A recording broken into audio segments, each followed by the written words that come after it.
I think it's pretty obvious to see that they do have biases, whether it be, Republican or Democrat.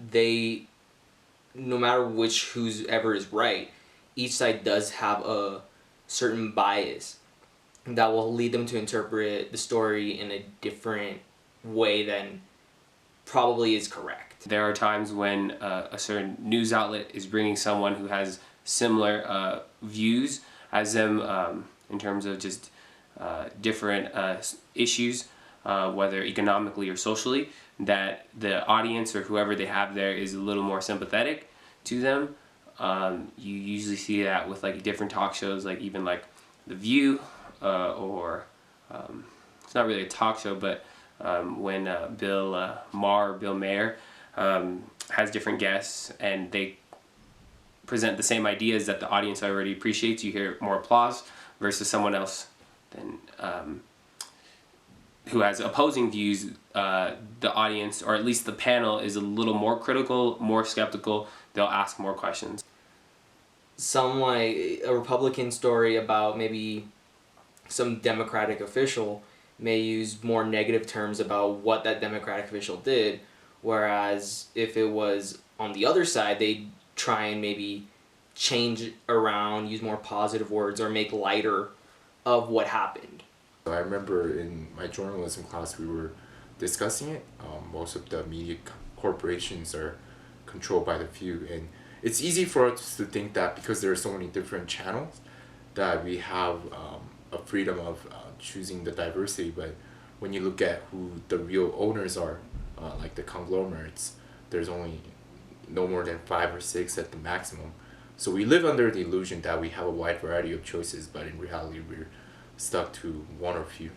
I don't think that that the headline always matches the information. A lot of times media outlets have to sell news, they have to advertise news, and so editors and writers may have a tendency to write the catchiest, most bombastic and flamboyant language, possibly provocative and inflammatory language, just to get that person to feel something and then read the information that's in the paragraph. I would say that the media becomes biased when it comes to news coverages, especially like concerning those like socially important issues, because as much as they're expected to be factual and non-biased in how they cover the stories, we also can't deny that they compete for headlines and the sales. So basically, whoever releases the story first gets the first attention, and the income is needed. And in order to do that, they also need sensation. So I think that's the tricky part when it comes to drawing the lines between facts and bias. The bias that exists in media, whether it's politically left-leaning or politically right-leaning, affects the future of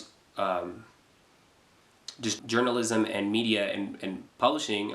Is that you create readers that are incited by emotion, that they have an either I'm on team A or team B mentality, and rather than preempting dialogue and encouraging discourse among citizens of our United States, we're now inviting a sort of groupthink where you only want to think about your community of individuals who look like you, think like you, and only are on your side. I think the future of journalism is quite bleak. It doesn't seem like there's really a desire to just report the facts.